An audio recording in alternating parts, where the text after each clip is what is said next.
Caleb Williams, Roma Dunze, Ryan Poles, I'll suck your dick. Woo! Fired up, ladies and gentlemen. Adam Pecora here. This is Requiem for a Tuesday, and we did it, baby. We're back. What an exhilarating weekend. I'm just so glad it's finally over. All of our wildest dreams have finally come to fruition. And this is the best thing of all time. So I'm going to get into my little weekend foray at the NFL draft in the City of Angels, Detroit, Michigan. But I'm gonna fawn over the Bears for a big chunk of this bad boy. So strap up, because it's gonna be a doozy, ladies and gentlemen. Rate, review, and subscribe to Requiem for a Tuesday wherever you get your podcasts, Apple, Spotify, other obscure options other than those. We're on YouTube.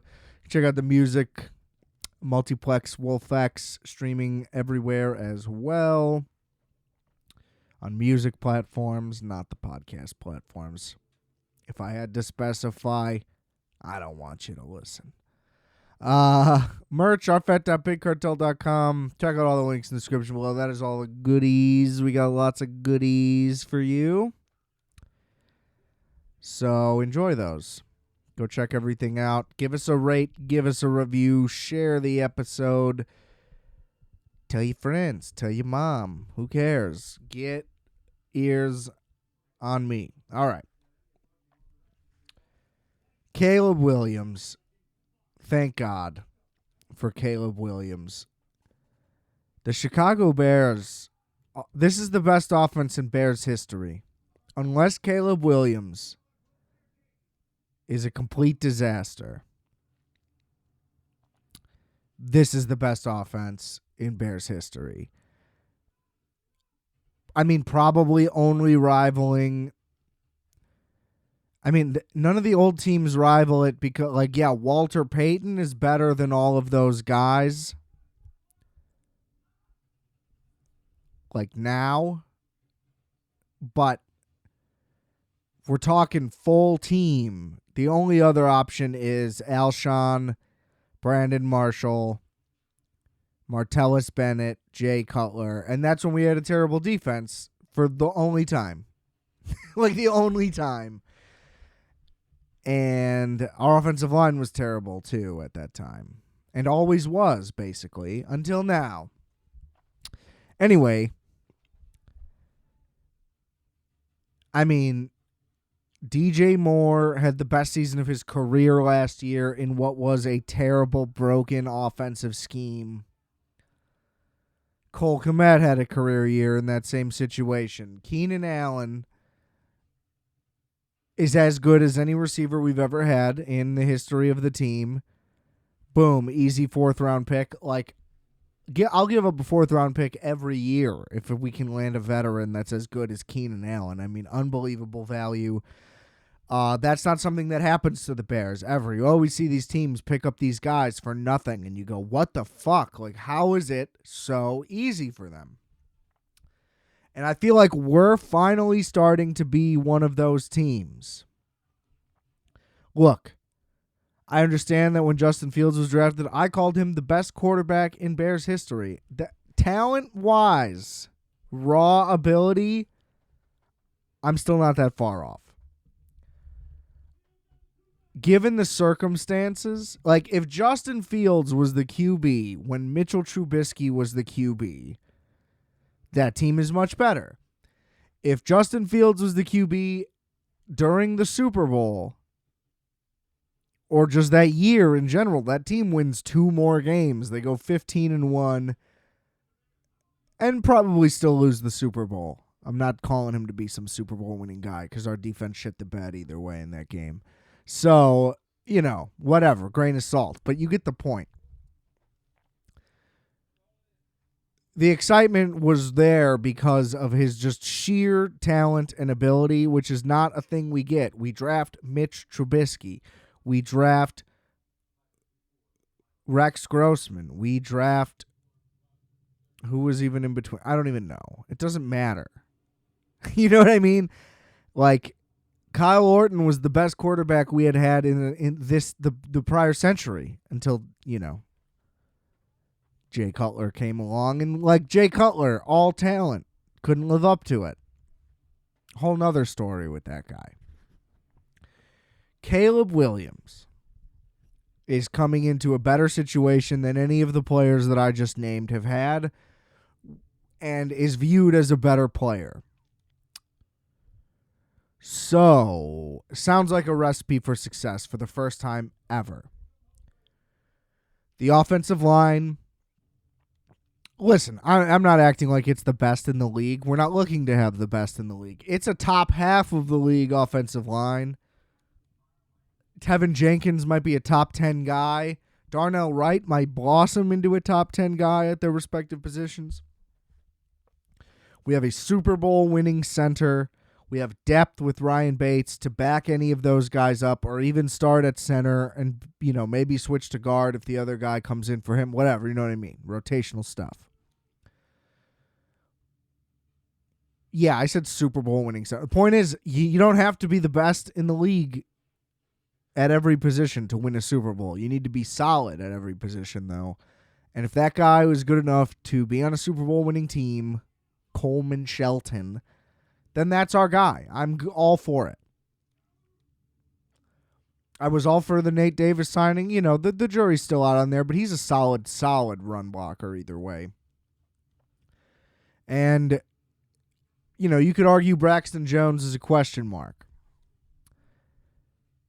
But better than what we're used to is all I'm saying. The guy's still top half of the league. That's all I want. So my point is, a solid offensive line, which finally has depth. Last year, the offensive line was probably going to be solid, but they never got time to play together, ever. Always guys hurt. Probably bodes well for our O-line health this year. That's just how things tend to work out. But now we've got the depth. And that gets added to with our third-round pick, guy from Yale, local guy. The Bears keep doing that, drafting guys from the Bears who love the Bears.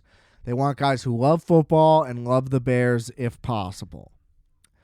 And listen, the last couple draft classes have been incredibly rich with talent.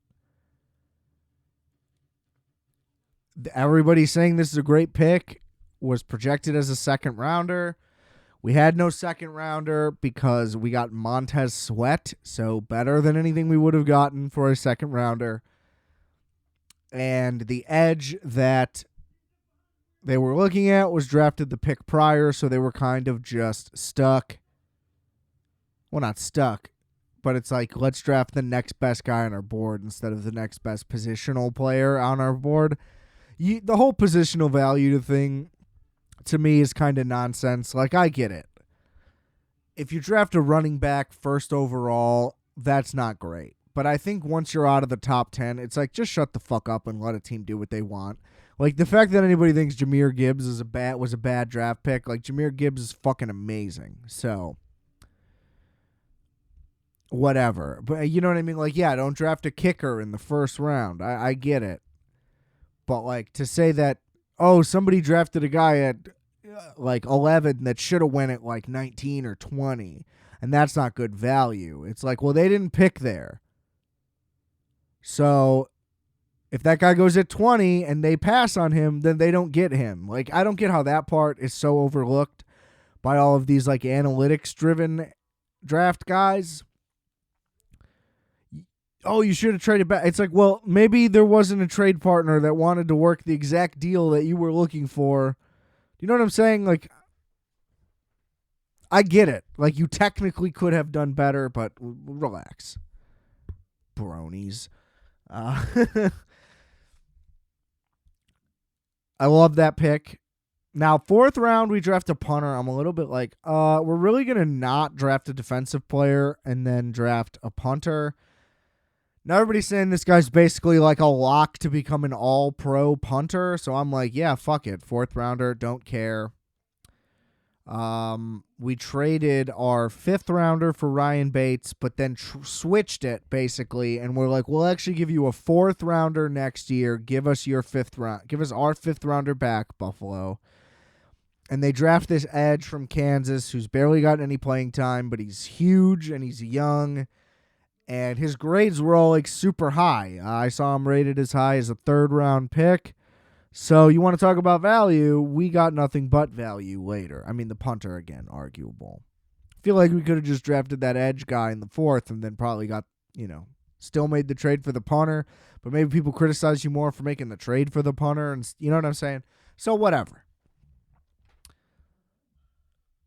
On my little draft preview I did on this show a week or two ago, I'd said I want them to go edge and then go offensive line depth and then try to get Brendan Rice. By the way, he went in the 7th round. So we could have, but here's my thinking as to what they were thinking. And I don't think that this is a bad move. Look, Dallas Turner was supposed to go 8 to the Falcons. Obviously, they have the biggest gaffe of all time. Not literally, but one of. And so that doesn't happen, and all the guys fall. But then he's not even the first edge taken. And all I'm saying is, if Dallas Turner were that good of as an edge rusher, he doesn't fall that far. Edge rushers just don't fall that far if they're truly like a game wrecker type guy. He might have a fine career. He might be fucking amazing. Don't get me wrong. I'm not saying this is like a proof that he will fail, but that is telling to me. And Rome Odunze seems to be can't miss. And anyway, so my point with the offensive line having depth, running back has depth. Quarterback does not really have depth. I've heard some rumors about Ryan Tannehill. I would love that. So Caleb can have a mentor who's definitely not brought in as QB1, Andy Dalton, stupid bullshit, old regime garbage that we're used to. A guy who knows his role is to back up and mentor Caleb, who can play a play-action offense, which is what we're going to lean heavily on, I assume. And he can throw to 3 great receivers and 2 really good tight ends. Like with a bunch of... I get it. He hasn't been that great as a full-time starter the past couple of years. I trust him in relief, which he hopefully doesn't even have to come in. But I think the mentor would be nice, and just I'd like a little more confidence. Tyson Bagent, I mean, just stop. It was not good. That was not okay. So yeah, I thought I realized that this was a move to just say, let's secure every position on offense. Because, okay, let's say we draft the edge at number 9. Now we have 2 for sure wide receivers, and then below that's Tyler Scott, who was not good as a rookie. So we have 2 good tight ends, but now we only have 2 great receivers. It's still a great problem to have. My point is, again, one guy goes down. Now who do you got? Who steps up? And and we don't have Keenan Allen on any type of contract extension so far. So it's a 1-year rental for a 4th round pick. He can at the very least, again, mentor and help these guys out, Caleb and Rome. And then it's fine if he doesn't come back. I would love it if I assume he's going to be great still, and I would love it if he comes back already. Do not get me wrong. But, there's a chance that that's the move. So anyway, it gives us 3 great starting guys. We have tight end depth. We have now offensive line depth, running back, as I said. It makes the offense fully solid. No excuses. Caleb has everything. You can say, oh, the defense is a little bit weaker. Okay, that's fine. We lost Justin Jones, who was good. He was good and solid for us in the middle, but did not make impacts on games, I would say. A little risky to just assume one of the rookies from last year can just step in and take the starting role. But what are we drafting these guys for if they're not? And Javon Dexter played well. Now, the other edge that just leaves us with DeMarcus Walker, I'd kind of prefer we re-sign Yannick Ngakoue, give him another full season. Potentially, he got hurt right as we got Montez Sweat, and that combo, I think, could have done something. He wasn't doing anything on his own. That's obviously true. But I like it if those two are the starters, or maybe DeMarcus Walker or whatever, and those guys, and at least one of those guys can rotate in between those two. If you're just saying it's him, DeMarcus Walker, and then the rookie's the rotational guy, I don't love that. I'd like a little more depth. I'd like a veteran D-tackle and D-end. However, the secondary is great and improved with Byard over Eddie Jackson. The corners are all incredible. And they have been building this team through the defense, through the draft, and spending money through free agency. The offense was just due to get its turn. And why risk that by saying, okay, we'll get an edge in the first who's not necessarily going to be like a day one game wrecker. Now, maybe he is again. If I'm wrong about that, whatever. And then even later, like, why get a guy? We wanted to get a guy in the third. He's gone. Why just get some other guy? Let's just bolster this offense. Okay, the offense has positions where there could be better players. That's going to be true for pretty much everybody at every position. You're only going to have the best player at one position probably on your team, if that. You know what I mean? There's not that many positions. You get the point. So I think it's the right move. Let's say there's no holes in the offense. There's, I could nitpick like I just did. Really I'd like a vet QB. But there's no holes.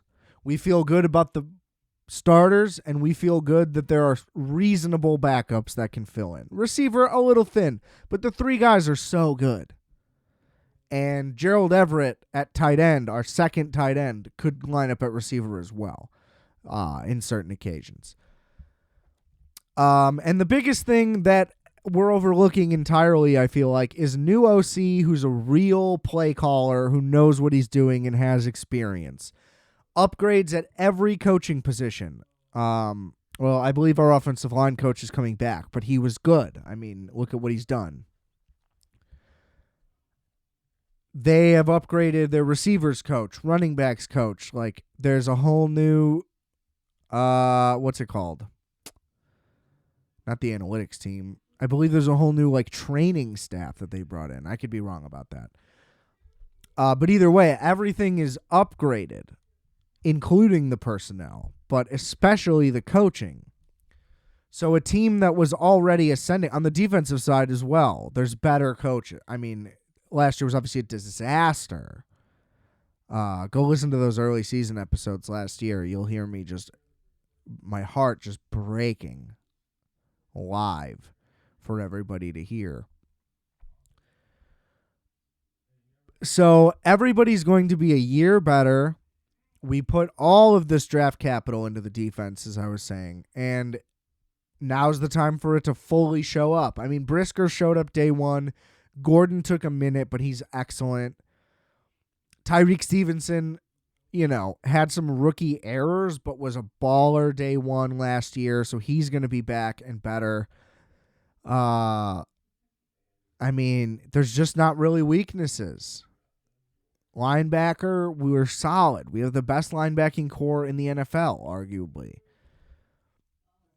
So if we're just going to be a little weak on the D-line, or maybe a lot weak on the D-line outside of Montez Sweat, I'll take it because we're still in a process here. I mean, Caleb's just going to be a rookie. Rome's just going to be a rookie.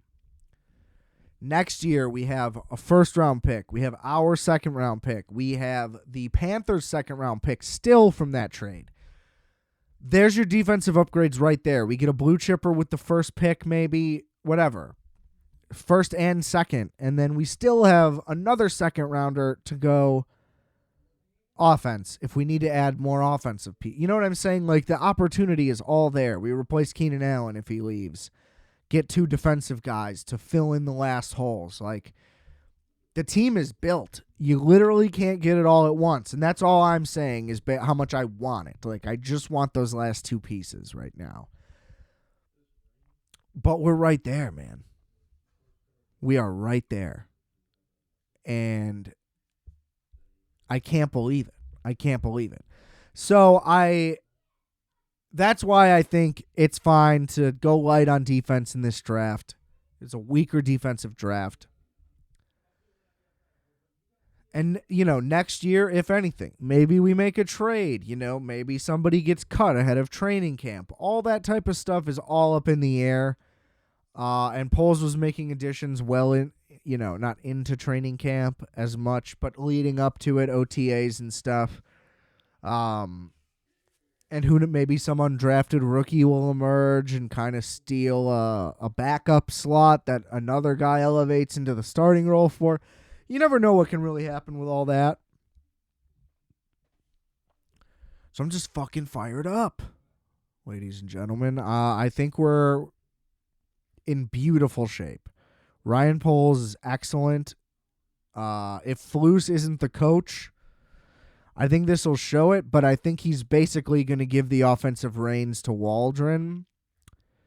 And he did a great job calling the defense. So I don't know if his plan, I can't remember if his plan is to continue calling it. I think it is, and the D coordinator will just be assisting him, whatever the case may be. Just the fact that we're better at every position. And hopefully all we need to do is, get a vet, D tackle, D end, hopefully,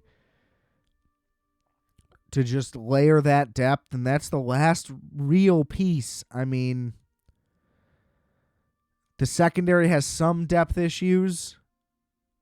Safety's okay, but, corner's a little thin, receiver's a little thin. But, I mean, if those are our problems now, like, I've never been able to just say things like this, where it's like, yeah, we're pretty good at every position on both sides of the ball.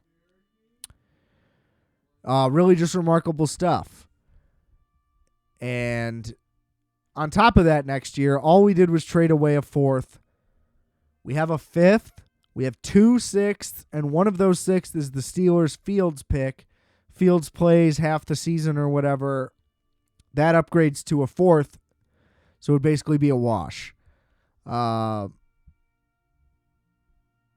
in great shape. Now, if he wants to trade another 6th rounder or 5th for somebody, whatever. Because I think that's going to work out. Assuming we extend Keenan Allen and all that. Which, who knows? Maybe we won't need to. I don't know. But absolutely thrilled with this draft. I think that we are in prime position to improve greatly. We had 7 wins. We went from 3 to 7. We should go to 10 at least now.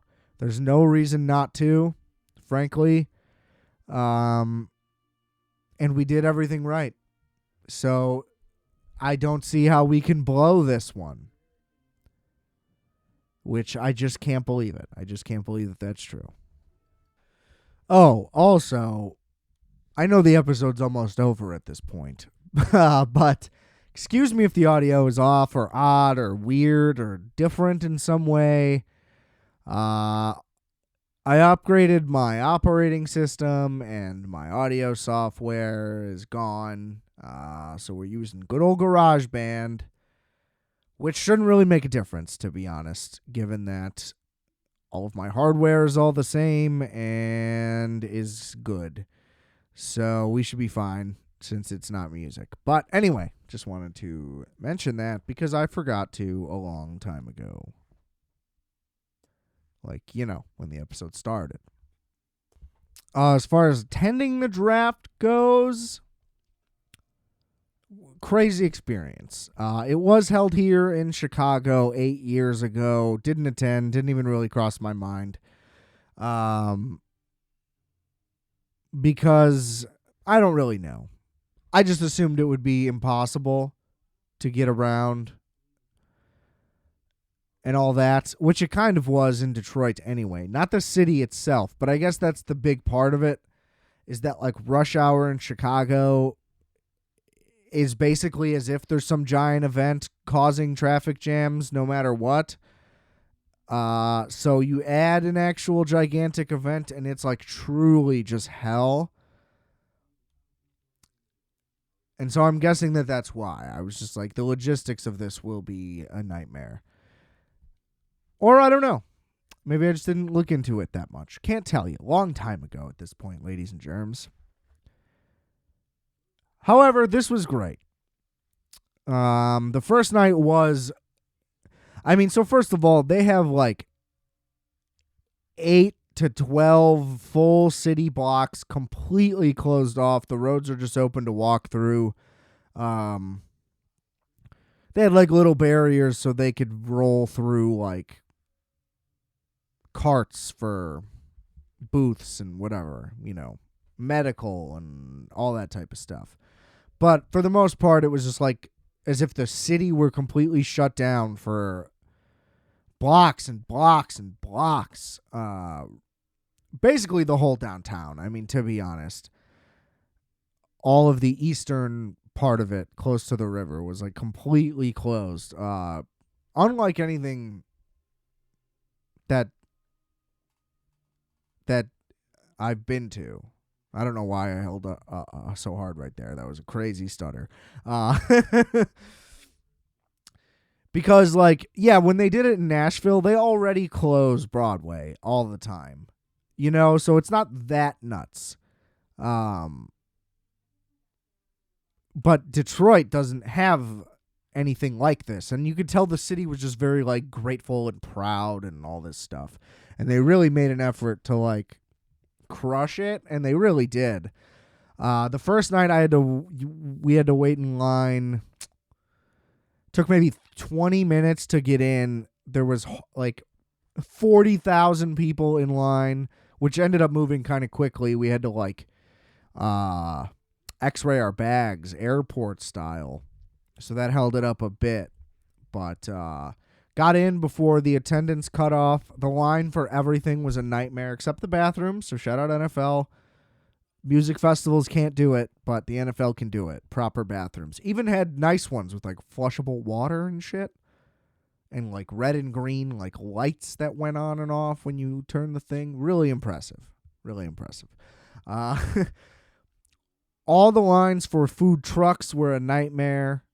Drinks you could get, those were everywhere. They had plenty of vendors. You just had to, there were certain ones that people were waiting in lines in for no reason. Food tents, didn't even see them the first night. There were so many people, so the lines must have been nuts. The next 2 nights, pretty reasonable.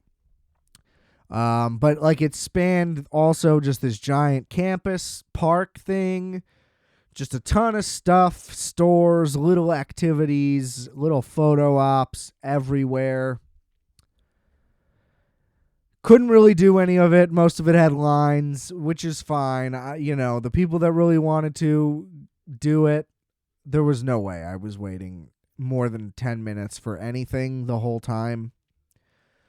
Went to go camp out by near the stage for the first round, which was happening at 8 p.m. local time. At 6 p.m., it was already getting shoulder to shoulder in there. And it's we're not even going to all agree that we're going to all sit down here, which I always prefer at a music festival. When we're all agreed we're camping out, can we just sit in place?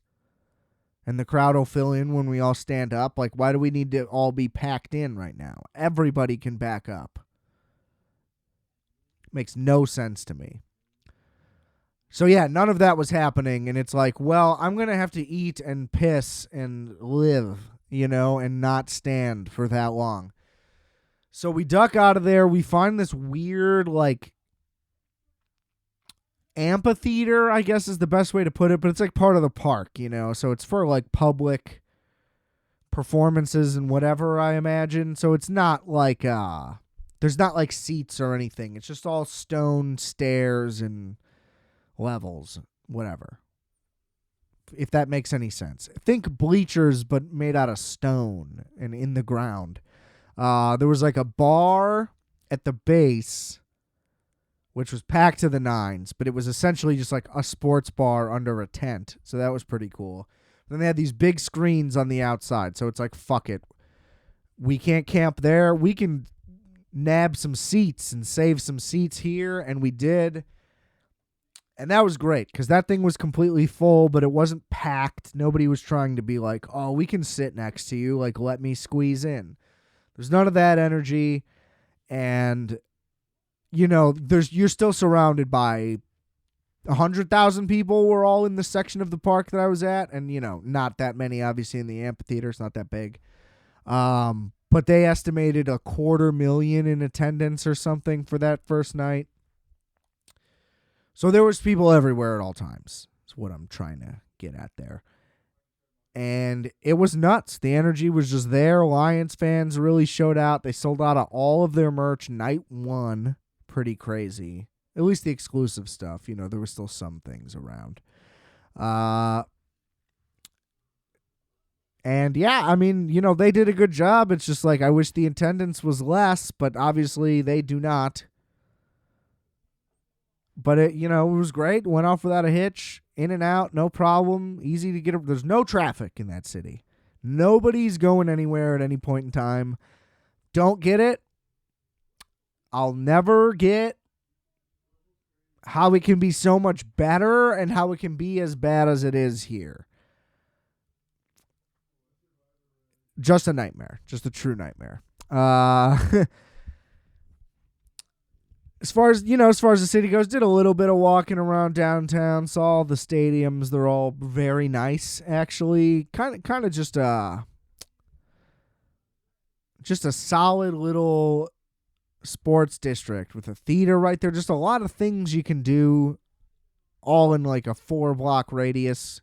Kind of nice. But, yeah, got to go to Mom's Spaghetti, the M&M spaghetti restaurant. It was indeed spaghetti. So, shout out M&M. Everybody from the 313, put your hands up, please. Went to the Coney Dog Rivals, American and Lafayette. Let me tell you, Lafayette, 100 out of 100 times better. I believe the old story is like two brothers, one got mad and opened up next door. And it was so much better. Crazier vibe in there. Negative vibes in the Coney Island. It's just old Eastern European guys just screaming at each other. And then younger European guys getting screamed at and not doing anything back because they'll probably get hit in front of everybody. Still don't understand the Coney Island Detroit thing. But it's basically because guys came from New York, while immigrating, and then we're just like, I had a hot dog. I'm going to go open a hot dog business in Detroit. And I guess I don't understand naming conventions because I'm an immigrant, and we just stuck with it. It's weird to me, especially because when I went to Coney Island, they don't serve them this way. They also don't serve them the New York way. And somehow I ended up with a plain hot dog. And that was very disappointing. So I will correct that if I go back to Nathan's ever in my life. But it doesn't keep me up at night. You know, I get it. But the New York hot dog, I've been over this before. Total myth. You can't get one. And if you can, you have to order it that way. It's not just like here, when you get a hot dog, they say with everything. Because that's how a hot dog is made here. You know what I'm saying? Like you to get a plain hot dog, you have to say a plain hot dog. It's like Newports. They're the only cigarettes where when you say Newports, they assume menthol and one type. If you say Marlboro, they'll say what? Like, maybe they'll assume reds. Maybe they'll assume lights. But either way, you can't just do that. So I don't know what's going on with hot dogs everywhere else in the country that people can't figure these things out. But everybody wants to have all these arguments about everything else. Nobody brings that one up because, like, we're just head and shoulders. Like, it's not even close. And I mean in quality of the meat as well. Like, our hot dogs are much better. Vienna beef. I couldn't recommend it enough to everybody. To all you restaurateurs outside of this place. What are you people doing? And whenever that argument gets brought up, the rare times that it does, someone else's argument is like, yeah, but who really cares about a hot dog? And it's like, well, you're un-fucking American, and you're just trying to win some argument instead of trying to acknowledge the truth and come to a conclusion and find an answer to something. No, you're just saying things that'll make you win, and that's not what we want. That's not my politics. But yeah, I mean, the Lafayette one was good in comparison for sure. But it was good. And yeah, you know, nothing too crazy. Didn't see anything super out of the ordinary in any way. So that's a plus. Didn't seem to be any threats of violence. So that's ideal. All in all, you know, wasn't cold in the D. Solid weather the whole time. Would I have liked to scoot on over to Canada for a little bit? I do. Didn't bring my passport with me. You don't really need it, but you kind of need it. Figure with the event going on, you probably need it. Damn, I should have brought it for the fuck of it. I didn't even think about it. You could just take a little bus. They got a tunnel underwater there. Blew my mind when I was a kid. I was like, how do you build a tunnel underwater? Still don't really get it, to be honest.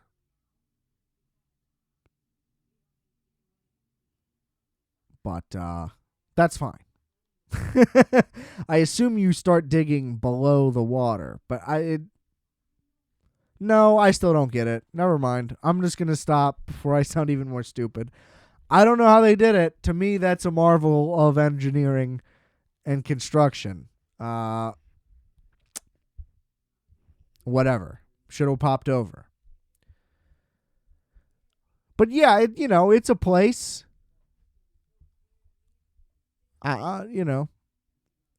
If it were somehow like affordable to my generation to live there, then I would do it. But when it's just like, oh, these are like kind of what prices used to be like everywhere else, but they're still super high and going up because everything goes up, but also we're fixing it all a bunch of shit here. It's like, well, then I wouldn't move there because I somehow couldn't afford to live there. Like, it just doesn't make any sense how this keeps happening. Like, you have to find these gems before they're gems, but then you just get priced out when it does become a real desirable. We got to glow up, ladies and gentlemen. You got to get the word out there for this show. I got to start getting ads on here. I got to start getting celebrity guests so I can upgrade my situation because we are on thin ice. Okay? You think I get paid leave? Anyway. Rate, review, and subscribe to Requiem for a Tuesday. It was a pleasure doing the little draft preview. Listen, I ate an edible as I was setting up, and then the GarageBand fiasco happened. So by the time I got started with the episode, it was significantly later than when I had planned and much later than when I had eaten. So yeah, maybe went off track a little bit. I don't even really know what happened here, but that's all right. That's all right. It's all about the energy. And the energy is go fucking Bears. Bear down. Let's go. I'm thrilled. And that's it. Like, we're back. We're fucking back. So fuck off. Playoffs, baby. Let's do it. Rate, review, and subscribe. Check out all the links in the description below. And remember, I are fat, you are fat, we are fat. Calculator.